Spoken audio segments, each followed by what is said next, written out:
free at Chick-fil-A at the Paddock Mall. That's this Wednesday, May 14th, is the National Chicken Dance Day. Right in front of the Paddock Mall's Chick-fil-A. Do it.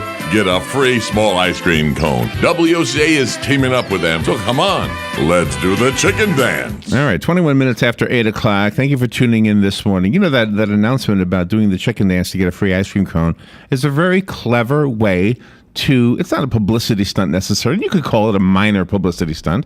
But if we put billboards and TV, it's major, right? I guess so, but I guess what I'm trying to get at here to make it kind of a segue to our next topic is that here at the mall, it is, and for our guest who's listening in, we do broadcast from the local mall, which is called the Paddock Mall.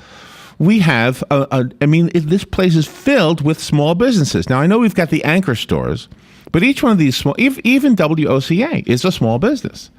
And I think small business is the backbone of America, the backbone of the economy of America. It is the number one segment of the business world, at least in this country, that is most concerned about that minimum wage mandate that they're talking about up in D.C. Stephen D. Strauss is on the phone, often called the country's leading small business expert. He is an attorney. He's a motivational speaker. He's been on everything from CNN to CNBC, the O'Reilly Factor, on the Bloomberg television, and it just goes on and on and on. And he's the president of the Strauss Group. He is an author as well. He's on the phone, though, to talk about the 2014 Small Business Owner Report. And let's say good morning, Stephen Strauss. Good morning, Stephen. Larry and Dan, good morning. Great to be here. Thanks for having me. Hey, good morning, Steve. Thank you. Where are you right now? I'm in Portland, Oregon. Oh, you got up early. Thank you for doing that. Oh, my pleasure. Yeah. Just this morning, we were watching through the window here another small business loading up with inventory. It's a candle shop, and they must have a truckload of candles that they're bringing in there. Literally a truckload. So that's good news. It seems like maybe small businesses making a comeback. Is that accurate? Oh, that's absolutely accurate. You know, there's 30 million businesses in this country, and 99% of them are small business, and it's actually a very good time to be in small business. As you mentioned, I've been working with Bank of America for the past few years, creating content for their online community and working specifically as well on this Small Business Owner Report. And this edition of their Small Business Owner Report is one of my favorites for two reasons. One is it just shows you how optimistic small business owners are today, and secondly, we drilled down a little bit and spoke with women entrepreneurs, and it turns out that women entrepreneurs are even more optimistic than the general population. So that was interesting and unexpected, at least to me. Now, do we still have the scenario that was once upon a time the scenario where, let's use ladies, for example, since you said women are a big part of this. So two ladies get together, they say, you know what we should do? We should open up a blank shop. You fill in the blank. We don't have any money. How are we going to get this? Well, we need to go to the bank and get a loan. So they put together a business plan, just to make this short and simple. In other words, they've done their homework. They know how to do this. They present the business plan to the banker, and he says, you know what, ladies? I think you're going to be successful. Here's, $100,000. Go for it. I mean, does that still happen? Oh, you bet that still happens. And it happens for a couple of reasons. If you do it right, so you do your homework, you go meet with your banker before you come in there for the first day with your plan. You go in there early in the process and create a relationship with your banker and let them know what your dreams and aspirations are, and then you listen to them and you find out what you need to put in your business plan. That's the first thing that will help. And then the second thing that will help is if you of course, have a good plan. Now, one of the things we found in the survey was that about a third of the women we spoke with said that they think they have a harder time getting access to capital as opposed to their male counterparts. And really? B of A is definitely doing something about that. This is a good thing I would love the people listening to know about. So the bank has teamed up with the Tory Burch Foundation to offer increased capital and low-cost capital, mentoring, networking opportunities through something called the Elizabeth Street Capital Initiative. So it's a great time to be a woman entrepreneur because there is access to capital, and it turns out women are starting businesses at a rate of 2 to 1 more than men. Now, Steve, what about grants for women and minorities and things like that are available now from the government? So grants are a different thing, and they're harder to get, and they tend to be often in high-tech businesses. If you're going to create something for the Defense Department, you might be able to get a grant, that kind of thing. But a basic grant to start a business, you might find some grants in your local community.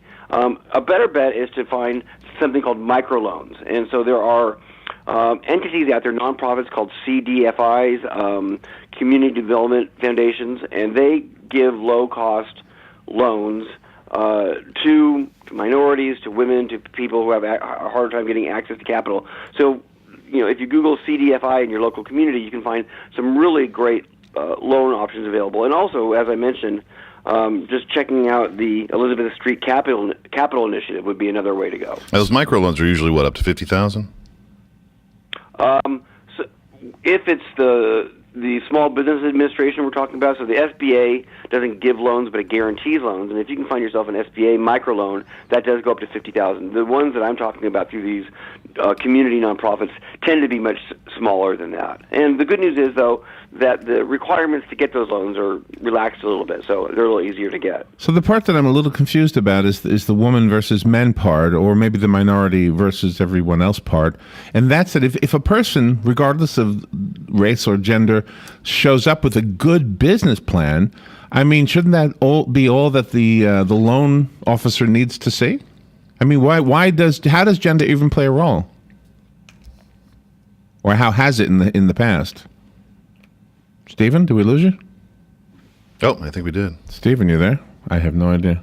It looks like he's there. It does. Stephen, we don't hear you. Are you there? He may have pressed the mute button. When you're on your cell phone and you push it against your cheek, you push the mute button. I've done that before. Wow, Stephen.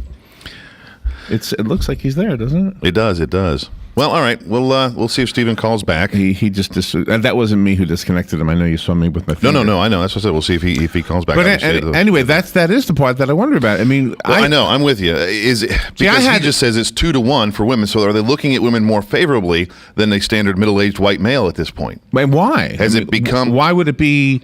Is it because of just the way things are right now? They have to look at it and go, oh, okay, you're a woman, so we'll give you more preference. See, I had, no, I don't mean to ruffle anybody's feathers, but I had a lady tell me, a black lady one time tell me, I wish I could be white for a day. And I said, why? And she said, because then I could get a loan and I could start my business. And I said, really? And I take her at her word that she was having a hard time. Let me, wow, I got two things coming in at once. Good morning, WOCA. Are you there? Let me try this one. Oh, we're having phone problems. Good morning, WOCA. All right, we're having that same phone problem. We had this once before, where it rolls over and looks like there's two calls coming in. Yeah, it's just the one. Good morning, WOCA. All right, it's just not working. And I apologize. If our guest can hear us, I don't know what happened there. It just fell apart. This is a computer thing, I guess. Yeah. But anyway, just to finish my little story. Your thought, yeah. She said to me, and this is absolutely a true story, that she was feeling that it was because of her race that she was being turned away. Maybe it was because of her gender. I don't know. And this was a good 30 years ago. So maybe things have changed by now, and I don't know.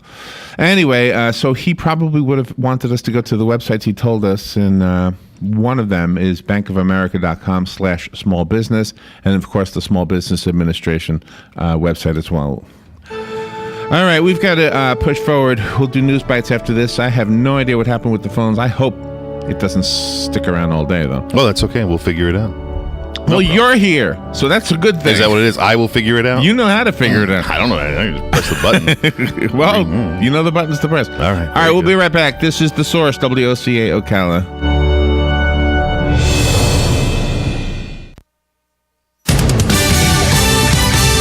Fox News Radio, I'm Lillian Wu. An explosion kills more than 230 miners at a coal mine in Turkey. Turkey's energy minister says there were more than 700 people in the mine when an explosion ripped through last night. Families of those still missing are jostling around the mine entrance in western Turkey, straining to see if their loved ones are among the dead and injured being pulled out. Fox Radio's Kimberly Adams.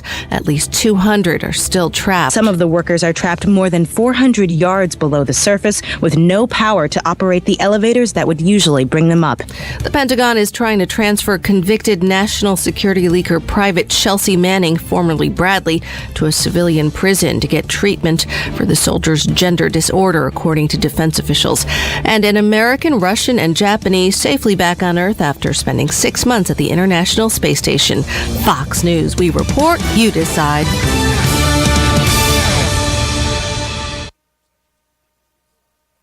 There's more to Fox News Radio than meets the ear. Go behind the headlines and join the conversation on the hottest stories of the day on the Fox News Radio Facebook page. Be a part of the Fox News Radio Facebook fan community. Post comments and tell us your opinions. See behind-the-scenes photos and videos and post your reactions to the stories that matter to you. Click the like button on Facebook and connect with breaking news and features like Fox in the Fast Lane, House Call for Help, and more. Go to Facebook.com/Fox News Radio.